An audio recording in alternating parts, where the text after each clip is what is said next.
happy si Wawi at Sunny Pika. Oh, yes. Siguro they're smiling in heavens now together with our old friends here, the friends of Music Box na nawala na. I'm sure they're very happy. Ano bang expect namin sa bagong Music Box ngayon? A lot. Quality entertainment. May mga makikita ba tayong mga big stars? Marami. Si Pokwang will be the one who officiate the ribbon cutting. Together Wow! with Faith Da Silva. Bakit po you decided to relaunch? Kasi dito, inopen nila Jobbert.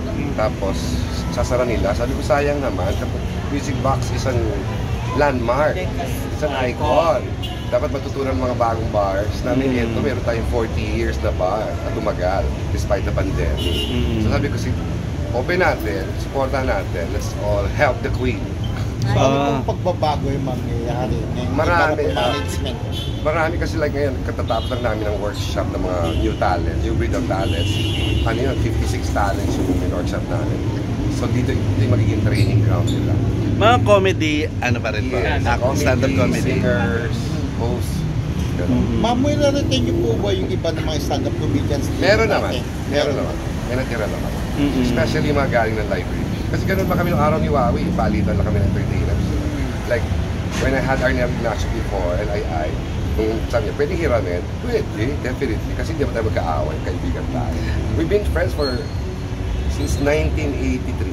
Wala pang music pa pa library, magkakaibigan tayo. So paano pa in-observe yung pagbabago? Before the pandemic, may yung may open na sa... Masaya kasi di ba nung pandemic, 2 years na wala entertainment, parang lungkot. Tapos parang ang tingin lang sa amin, parang ang mga stand-up niya ay hindi essential. Yeah. But we are essential kasi nagpapatawa kami ng tao, nagpapasaya kami ng tao sa mundo. So nung nabuksan siya, dami na-excite, dami na-iyak, dami na-tuwa. But of course, marami rin pumanaw. Marami na wala because of depression. Do we expect more concerts din dito? Yes, Parang gano'n. Mga changes po kayong gagawin dun sa mga nakaugalian sa music? Meron. Lilinisin ng konti. Kasi iba ang QC, di ba? Iba ang humor ng QC. Medyo linisin na natin ang konti. Sa mga elevate natin. Sa mga pagkain ka? Ganyan pa rin. Nagdagdag kami ng mga bago sa menu. Of course, the interior, medyo binago namin ang konti.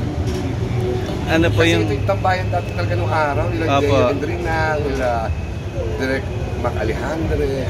Kami. Ricky Lee. Kami talaga nung araw dito. Saka yung lugar nyo, no? Nasa kanto, accessible. So, mo kasama sa pagbabago, yung maghahawak na rin kayo para talent management. Para... Sa ngayon, ilan na po sila? Ang dami, nasa 70. Wow! Aside from library, ha? Saka ito.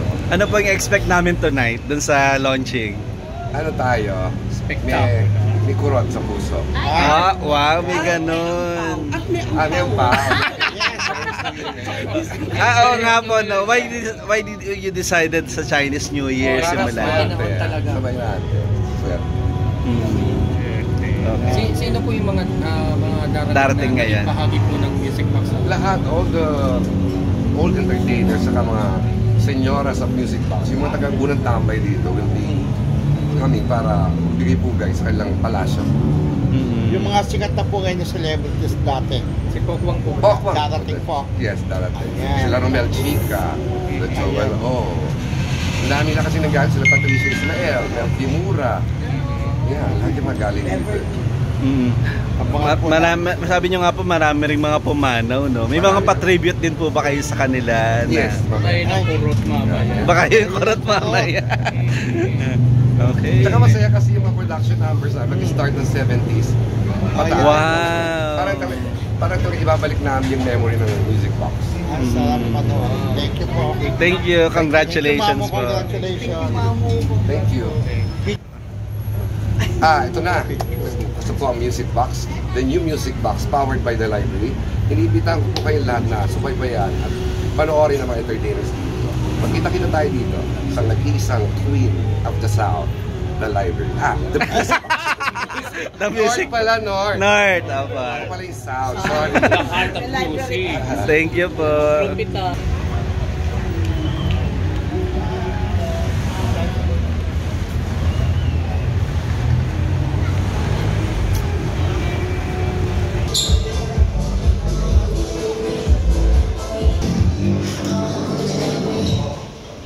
Thank you.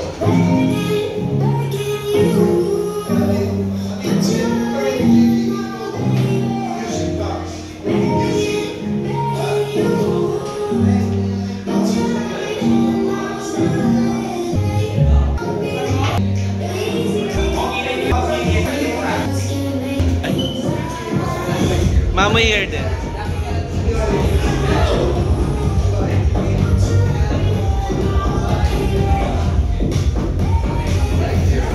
Mama dito din. Si Sophia.